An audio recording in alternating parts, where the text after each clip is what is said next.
শ্রীমতী মমতা ব্যানার্জি আমাদের রাজ্যের মুখ্যমন্ত্রী, তার অসুস্থতা দ্রুত আরোগ্য কামনা করাটাই আমাদের কাজ, এবং আমিও তাই আরোগ্য কামনা করছি। উনি দ্রুত সুস্থ হয়ে উঠুন। এই প্রশ্নটা খুবই বিড়ম্বনার যে বাড়িতে কি উনি নিরাপদ নন, এই প্রশ্নের উত্তর তো আমি দিতে পারবো না। এই প্রশ্নের উত্তর উনি দিতে পারবেন, প্রশাসন দিতে পারবে। বাড়ির মধ্যে ধাক্কা, সেটা একটু শুনলেও খারাপ লাগে, এবং তার চেয়েও যেটা আরও খারাপ লাগলো সেটা হচ্ছে এতটা অবহেলিত উনি কেন হবেন? উনি তো মুখ্যমন্ত্রী, আর বাড়ির লোকও তো বটে।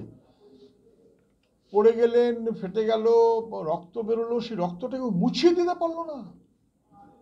সেই রক্ত অবস্থায় হাসপাতাল, এবং সেই ছবি, এটা কখনো দেখতে ভালো লাগে না।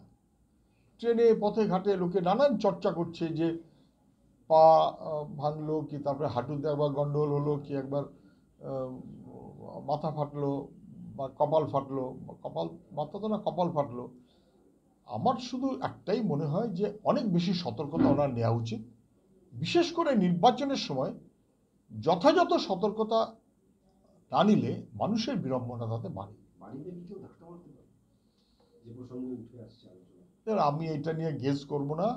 মুখ্যমন্ত্রী বাড়িতে তাকে কেউ কি ধাক্কা মারতে পারে? আমি এই গেস করব কেন? কেউ তো কম বোঝেন না, সবাই তো সব বুঝতে পারছেন। আমার এই গেস করাটা উচিত হবে না। ওনারই বলা উচিত যে কেউ ওকে ধাক্কা মেরেছেন কিনা, যেটা উনি হাসপাতালে ডাক্তারদের বলেছেন। ডাক্তারবাবুরা সেইভাবে কার্যত স্পষ্টতই বলেছেন। এবং পুলিশের দায়িত্ব, উনি জেড প্লাস ক্যাটেগরি রক্তটা মুছিয়ে দেওয়ার লোক থাকলো না। জেড প্লাস ক্যাটেগরি, মানে কি বলবো, এটা খুব খারাপ হচ্ছে। এটা ওনারই বলা উচিত, প্রশাসনের বলা। একটা ছোট্ট প্রশ্ন আছে, বারবার বয়ান বদল এসএসকেএম, ফার্স্ট এড না দিয়ে কেন রক্তাক্ত অবস্থায়